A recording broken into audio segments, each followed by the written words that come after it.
Okay, in this section, we'll look at the cardiovascular part. Again, starting with the functional consequences model by Miller, looking at the cardiovascular wellness in older adults. The nursing assessment, again, doing the usual cardiac assessment for heart rate, the sounds, the rhythm, the blood pressure, looking for potentials for hypotension, and then assessing their risks for cardiovascular disease that might be occurring. More on that coming in a minute. Looking for the signs and symptoms of cardiovascular disease and seeing just what the patient actually knows about that.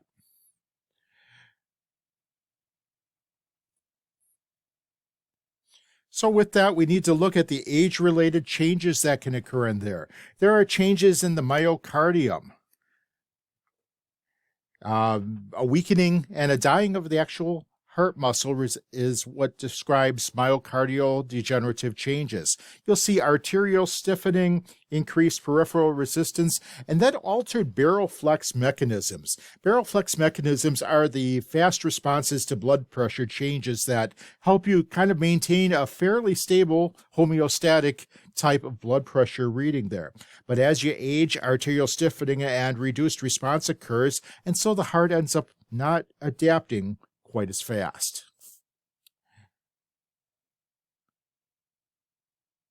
So, in terms of what the nurse needs to do, there's a lot of talking that needs to take place about the proper diet to have. Diet needs to be maintained when you're younger. It needs to be maintained properly when you're older. And getting the amount of exercise that's important, getting out there and moving, and maintaining an optimal weight level so that you don't develop problems with high cholesterol and other injuries to your knees and such. And then start teaching about smoking cessation if they're smoking, and if they've stopped, give them praise for that. Talk about hypertension. Newer changes, remember, in the blood pressure levels. It used to be that older people could be expected to have a higher blood pressure level. That has changed so that everybody should be less than 120 over 80, whether you're 20 years old, 70 years old, or 120 years old. Talk about that. Talk about getting blood work done to make sure that they're not having cholesterol issues. You need the right amount of good cholesterol, and you need the right amount of the bad, in quotation marks, cholesterol to maintain a healthy system. And we'll talk more about that in pharmacology too. With cholesterol levels there. And then teach them about the signs and symptoms of heart disease. They're thinking, okay, I'm getting older if it's my time, but we're expecting people are going to be living longer than ever by maintaining proper conditions within their body. So talking about signs and symptoms of heart disease will end up resulting in fewer issues as they age, landing them in the hospital and maintaining a healthier and optimal level of wellness for a longer period of time. So the positive functional consequences, they'll have improved cardiovascular function, hopefully ward off any cardiovascular disease, and keep what's termed normal or within normal limit blood pressure and serum lipid levels, and hopefully improved longevity and equally with a good quality of life. Those cardiac risk factors really are cholesterol and triglycerides. That in conjunction with hypertension is a pretty dangerous combination if all three are not maintained. Now, cholesterol, as I explained in class, is really an important part. It's part of what makes up cell membranes. So there is a good purpose for having some cholesterol within the body. However, having too many low-density lipoproteins, LDLs, and too few high-density lipoproteins, HDLs, actually resulted in increased risk of coronary heart disease. Add to that triglycerides. Triglycerides come from natural fats and oil. Again, good to a point, but with too much, that can result in a higher risk of coronary heart disease and stroke. So modifiable risk factors that can affect cardiovascular function and lead to other types of disease include atherosclerosis, the buildup of plaque within the artery and vein walls there. You can't reverse it, remember. If it's there, but you can stop the progression from worsening, and that in itself is a positive. Other modifiable risk factors are physical inactivity and physical deconditioning. Get up and move. Stop smoking and avoid secondhand smoke. If somebody else in your house smokes, ask them to smoke it outside. Different dietary habits to maintain a healthier lifestyle, monitoring your weight, and keeping that blood pressure under control, whether it be with modifiable measures to do that naturally, or if you need some help with medications, certainly that is achievable. Now, this is a rather lengthy slide here, and what you're pulling out there is you're trying to avoid metabolic syndrome, also called by some insulin resistance syndrome. And it's really diagnosed by 3 of the 5 of the following there. And actually, newer standards are saying even if you have 2 of them, you have a high risk of it. But for sure, it's there with 3. Abdominal obesity with the measurements that you see. Blood pressure greater than or equal to 130/85, that hypertensive level.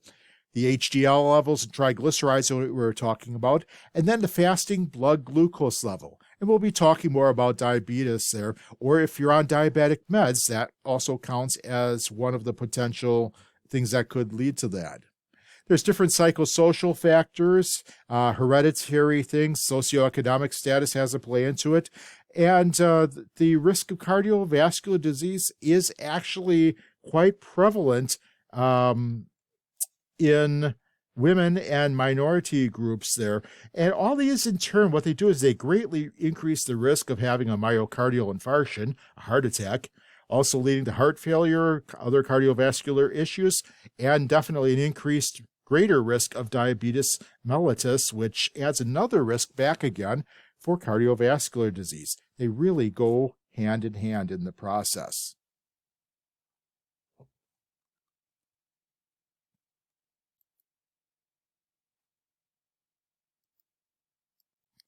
So if you take a look at the negative functional consequences that can affect cardiovascular wellness, the decreased adaptive response to exercise, the increased susceptibility to hypertension or hypotension, and increased susceptibility to arrhythmias, and decreased cerebral brain blood flow, it can really have an effect on lots of different things. So getting them taught the importance of getting up and moving and monitoring for all those things is so important.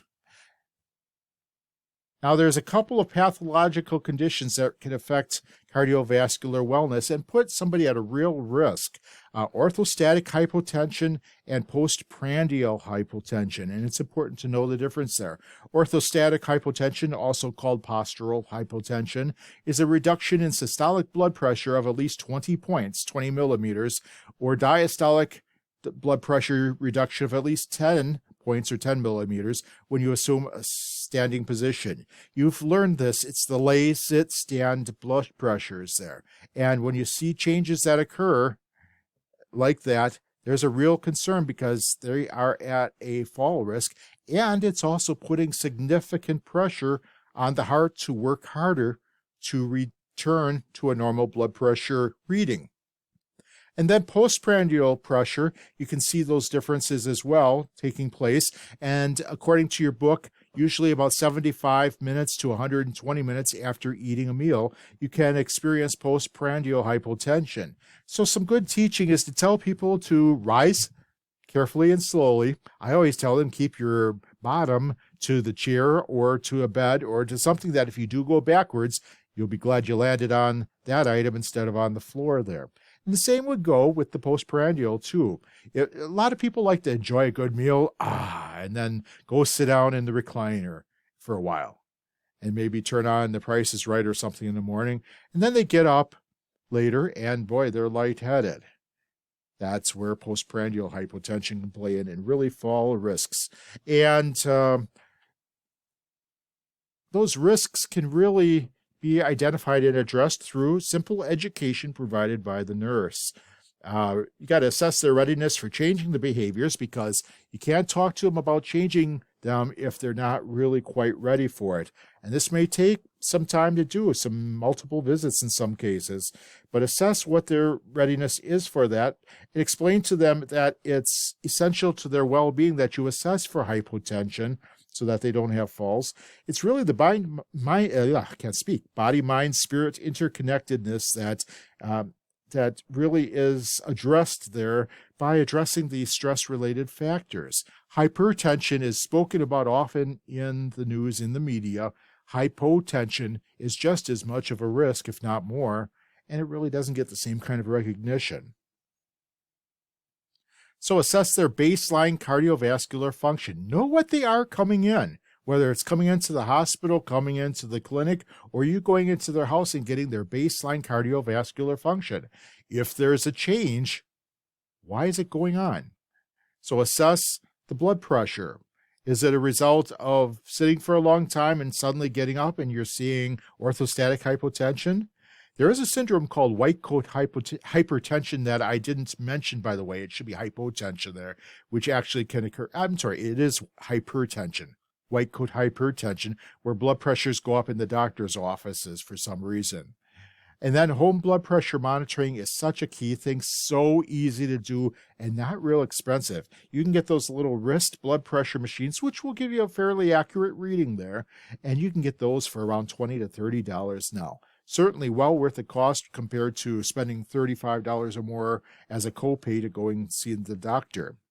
And there's lots of technology available online to talk about how to promote wellness for the older adult in the cardiovascular area as well. So when you're planning for wellness outcomes, you're looking at promoting healthy behaviors, healthy diet, managing their cholesterol and blood pressure, getting rid of the smoking and other tobacco use there, and trying to balance a better weight behavior system there to help create less wear and tear overall on the body. And the way you can do that, by looking at primary and secondary prevention. What can you do initially to get things under control, and what other things can you change that will actually have an impact longer term on improved and healthy cardiovascular function? That's where you talk about exercise, eating a heart-healthy diet, making sure that you're reaching their optimal body weight. Certainly losing weight is always a help there, and again, stopping the smoking. So we have a real important role as nurses in both addressing them by assessing the risks that occur there and teaching them about that in both of those cases. That can be done through pharmacologic and non-pharmacological measures to prevent problems with hypertension, with hypotension, and for managing the cholesterol and blood pressure issues that can potentially occur. How you evaluate that? Are they showing improvement? Simple as that. Are they getting better control of their blood pressure and their cardiovascular status? That's really what we have with that section. The last section that we have will be what we covered in the last class, which would be on dementia and delirium. Thanks for listening.